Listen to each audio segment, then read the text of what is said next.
Sometimes healing feels worse than the numbness did. Not worse overall. I want to be honest about that, but more vulnerable, more exposed, less safe.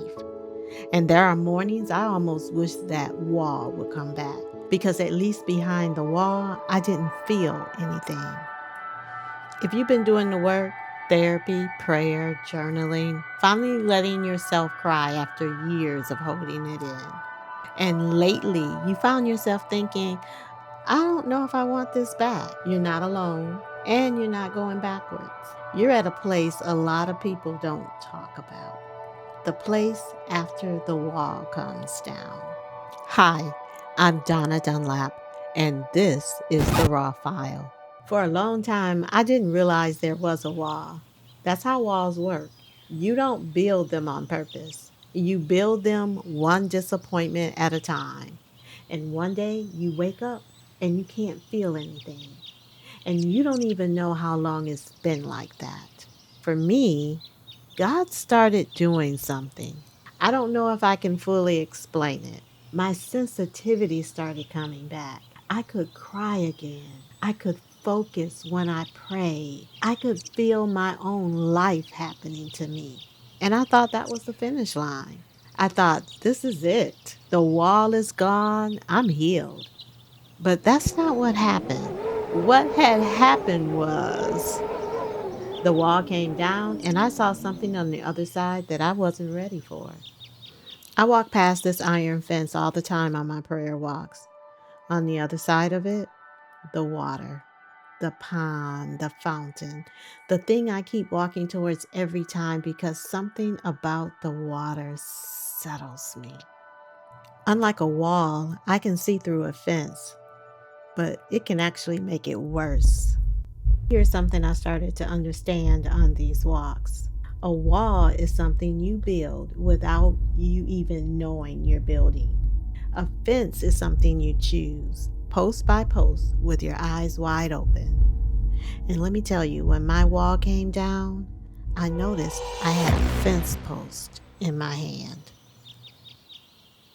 Not because I didn't see the water, I could see it.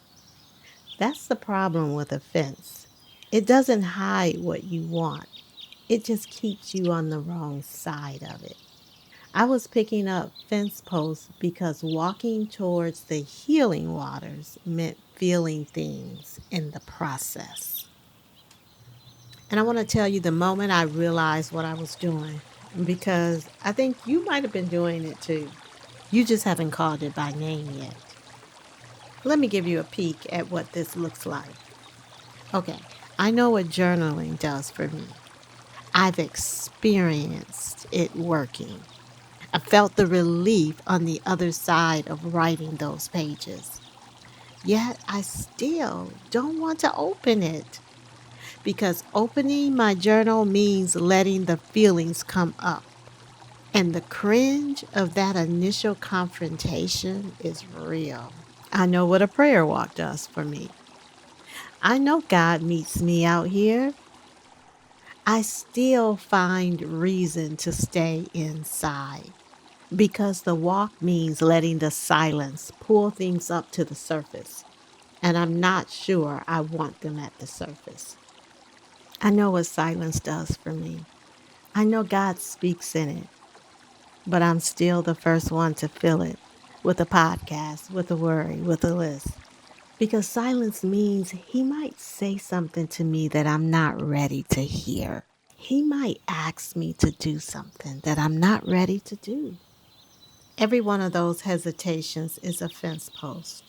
Journaling, prayer, and silence bring refreshing like the water. The fence post is the cringe at the gate.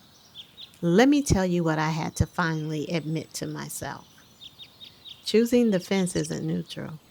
It isn't resting. It isn't taking my time. When I see the light and I stay behind the bars anyway, that's willful. That's me deciding to stay in bondage when the gate is open. That's self-harm in a quiet voice. And the cost isn't just that I miss the water. The cost is that I show up on the wrong side of my life, on the wrong side of the fence. I show up to my family on the wrong side. I show up to my friendships on the wrong side. I show up to God on the wrong side. I'm there, but I'm not there. I'm checking the attendance sheet of my life instead of really showing up. You know what I mean, don't you? Have you seen yourself raise your hand and heard your own voice say, "Here," yet you were just filling the seat, but your heart wasn't present? Here's what we have to remember. The water doesn't move. The water is always there. It's like baptism. The water doesn't decide whether you go down into it. You decide. Grace is that the water never withdraws while you're making up your mind. My wall came down because of God. The fence is mine, and the gate has always been open. We just have to be willing to walk through it, even on the days we'd rather not feel anything. I've got to ask, where are you on your journey?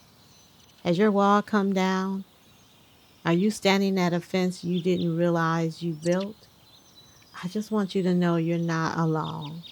And you don't have to have it figured out today. You just have to notice the fence post in your hand and decide not to drive it into the ground. What gate are you standing at? If that journal gate is your cringe, watch the video on the screen now. In it, I sit with the question myself. Is journaling really one of those refreshing waters we need? I'll see you over there in that video. While we keep picturing our hearts as God sees us, worthy of love, capable of healing, and never alone in the dark.